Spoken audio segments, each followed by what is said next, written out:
বিসমিল্লাহির রহমানির রহিম। হে আমার প্রিয় ভাই ও বোনেরা, আল্লাহ তাআলার রহমত আর বরকতে যদি তুমি এই বার্তা শুনছ, তো এটার মানে আল্লাহ তোমাকে বেছে নিয়েছেন। তুমি খুবই সৌভাগ্যবান যে তুমি এই বার্তা শোনার সুযোগ পেয়েছ। আল্লাহ তাআলা তোমাকে এই খবর দিতে চান যে তোমার জন্য একটা উত্তম সময় আসতে চলেছে। তোমার তাকদীরের দরজা জলদি খুলতে চলেছে। তোমার বিজয়ের সময় নির্ধারণ করা হচ্ছে। সেই খুশিগুলো যেগুলোর তুমি কখনো ধারণাও করনি, এখন তোমার জীবনে আসতে চলেছে। হে আমার প্রিয়রা, নিজের মনকে শক্ত করো আর আল্লাহর রহমতকে অনুভব করো।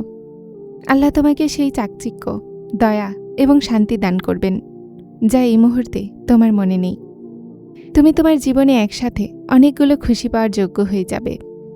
এখন কিছুই অসম্ভব নেই। হে আমার প্রিয়রা, আমি তোমাদেরকে বলতে চাই যে যারাই খাস হৃদয় আল্লাহকে মনে করছে আর এই বার্তা শুনছে, সে খুবই নেকবান্দা। যদি তুমি তাদের মধ্যে একজন হও, তো তুমি আল্লাহর রহমত আর বরকতের হকদার।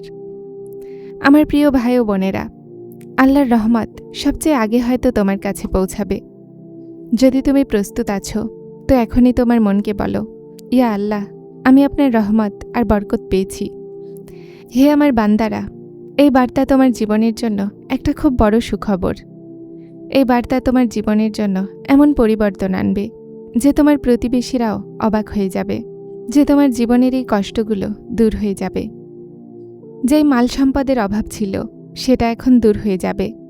এখন এই সময় এসে গেছে যখন তোমাকে তোমার রবের সাথে জুড়তে হবে আর এই বিশ্বাস করতে হবে যে যা কিছু তুমি পেতে চাও, সেটার জন্য শক্তি, ক্ষমতা, সমস্যা আর জ্ঞান আল্লাহ তোমাকে দান করে দিয়েছেন। এই মুহূর্তে আল্লাহর শক্তি কোনো না কোনো কারণে তোমার আশেপাশে মজুদ আছে। শুধু পার্থক্য এতটুকুই যে এটাকে চেনার আর বোঝার প্রয়োজন আছে, যেন আগের অভিজ্ঞতা থেকে শিক্ষা নিয়ে ভবিষ্যতের পরিকল্পনার সাথে এটাকে এখন কাজে আনা যায়। আমার প্রিয় ভাই ও বোনেরা, এই বার্তা তোমাকে বলার জন্য যে যা তুমি চাইতে সেটা এখন পূরণ হতে চলেছে। এই বার্তা খুব বিশেষ। এই বার্তা শুধু তোমার জন্য। যে সিদ্ধান্ত তুমি অতীতে নিয়েছ, সেটা ভালো হোক অথবা খারাপ, সেটার ফলাফল ভালো হোক অথবা খারাপ থাকুক, এখন সেটা সঠিক প্রমাণিত হবে। তুমি সঠিক রাস্তাতে হাঁটবে। তুমি তোমার উদ্দেশ্য পর্যন্ত সঠিক সময় পৌঁছে যাবে। জান্নাত নিজে তোমাকে গলা লাগাবে। আল্লাহর রহমত তোমার উপরে বর্ষিত হচ্ছে। নিজেকে দেখো, একটা নতুন সকাল শুরু হচ্ছে। সাহায্য তোমার কাছে পৌঁছাবে। তোমার জীবন খুশিতে ভরে যাবে। তিনি দেখেন যে তুমি কতটা শক্তিশালী, কতটা বিশ্বস্ত, কতটা বিশ্বাস রাখো তার রহমতের ওপরে। হে বান্দারা, শোনো, এই যে একাকিত্ব আছে না, এটা তোমাকে ভাঙার জন্য নয়, তোমাকে জুড়ে দেওয়ার জন্য। এই যে একাকিত্ব আছে না, এটা তোমাকে শাস্তি দেওয়ার জন্য নয়, তোমাকে রবের সাথে জোড়ার জন্য। শোনো, একটু থেমে যাও। তোমার অস্থির রুহকে নীরব করো। তোমার মনের আওয়াজকে একটু থামাও আর মনোযোগ দিয়ে শোনো। আল্লাহ তোমার রব তোমার সাথে কথা বলছে। এই যে তুমি রাতের একাকিত্বে অশ্রুগুলোর সাথে তোমার মনের জখমগুলোকে লুকাও, তুমি যে মানুষের মাঝে থেকেও দুঃখ কষ্টকে ঢোক চিপে রাখো, তুমি যে একা আছো কিন্তু কাউকে কিছুই বলো না, তুমি যে ভেঙে গেছো কিন্তু খণ্ড বিখণ্ড হওনি, তুমি যে হতাশার গভীর অন্ধকারেও আশার আলো খোঁজো, আল্লাহ তোমার সাথে কথা বলছে। হে আমার প্রিয়রা, তোমার মন কেন অস্থির আছে? কখনো কি তুমি নিজেকেই প্রশ্ন করেছ যে এই যে ভিতরে চিন্তা আছে, এটা কেন? এই মন যা বাইরে তো ঠিকঠাক, কিন্তু তারপরও সবসময় কিছু না কিছু খুঁজতেই থাকে। শেষমেশ কেন তুমি রাতের নিস্তব্ধতায় জাগো? ছাদকে দেখো, মনে একটা আজব উদাসীনতা লুকিয়ে থাকে। তওবা মানুষকে আল্লাহর দিকে ফিরিয়ে আনে। আর হ্যাঁ, যখন তুমি ক্লান্ত হয়ে যাও, যখন তোমার মনে হবে যে এখন আর শক্তি নেই, তো শুধুমাত্র আমার একটা কথা মনে রাখবে, আল্লাহ কখনো ক্লান্ত হন না। যখন তুমি থেমে যাবে, তখনও তোমার জন্য রাস্তা বানাবেন। যখন তুমি ঘুমিয়ে যাবে, আল্লাহ তোমার হেফাজতের জন্য জেগে থাকেন। যখন তুমি কাঁদবে, আল্লাহ তোমার হাসির কারণ পাঠাবেন। এখন তিনি তোমার কাছে ওয়াদা করছেন, তুমি তার রাস্তাতে চললে তিনি তোমাকে সেখানে পৌঁছে দিবেন যেখানে তোমার নিজেরও বিশ্বাস ছিল না।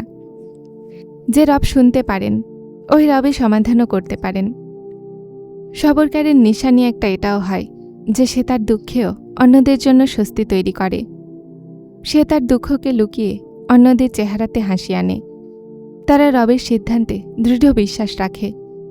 আর এই মানুষেরাই কিয়ামতের দিন আল্লাহর সবচেয়ে বেশি নিকটবর্তী হবে। আল্লাহ যখন কাউকে কোনো কিছু দিতে চান তো প্রথমে একা করেন। কোনো বড় অলি অথবা কোনো বড় মানুষের জীবনকে দেখে নাও, তারা সবাই একা হয়েছিল, কিন্তু কখনো একা থাকেনি। একাকিত্ব আসলে শিক্ষার সময়। এটা ওই মুহূর্ত যখন আল্লাহ তোমাকে জীবনের শব্দ থেকে বের করে তার নিকটে ডাকেন। এটা ওই সিজদা যেটাতে চোখ থেকে অশ্রু বের হয় আর মন থেকে দোয়া। এটা ওই রাতগুলো যেটাতে তুমি নীরবভাবে আল্লাহর সামনে পড়ে যাও আর তিনি তোমাকে তার নিকটে করে নেন। কিন্তু বান্দা, কিছু তো বোঝো। তুমি তোমার একাকিত্বকে ঘৃণায় বদলে নিয়েছ। তুমি ভেবে নিয়েছ যে এই দুঃখ তোমার জন্য বিষ, কিন্তু এটাই তোমার ভিতরে শক্তি হয়ে আসতে পারে। যদি তুমি চোখ খোলো, মানুষের কমতিকে দোষ দিও না। এটা সুযোগ যেন তুমি তোমার রুহের আওয়াজ শোনো। যে মন দেখায় তাদেরকে ক্ষমা করো, যারা ছেড়ে গেছে তাদের জন্য দোয়া করো। আর যেই রব তোমাকে কখনোই ছাড়েন না, ব্যাস তার নিকটে এসে যাও। একদিন তুমি শুকরিয়া করবে, মনে রেখো। একদিন আসবে যখন তুমি পিছনে ফিরে দেখবে আর বলবে, শুকরিয়া সেই সময় এসেছিল। শুকরিয়া আমি একা হয়েছিলাম। শুকরিয়া আল্লাহ আমাকে নিজের সাথে পরিচয় করিয়েছিলেন। তোমার সেই দিনও মনে থাকবে যখন তোমার মনে হয়েছিল যে তুমি শেষ হয়ে গেছ, কিন্তু আজ তুমি দাঁড়িয়ে আছো, কেননা তোমার সাথে তিনি ছিলেন, তোমার রব। তো হে প্রিয়রা, তোমার একাকিত্ব শাস্তি নয়, এটা ওই নিয়ামত যেটা শুধু বিশেষ মানুষেরাই পায়। এটা আল্লাহর ভালোবাসার নিয়ম। এটা রুহের গভীরতায় যাওয়ার সময়। এটাকে মেনে নাও, এটাকে উপভোগ করো, এটা থেকে শেখো।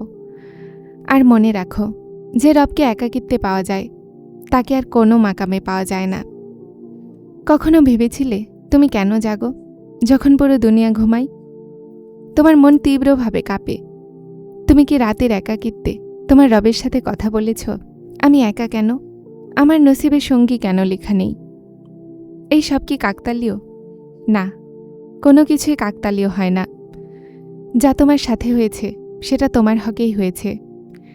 একাকিত্ব আসলে আয়না, এমন আয়না যা তোমাকে তোমার আসল চেহারা দেখায়।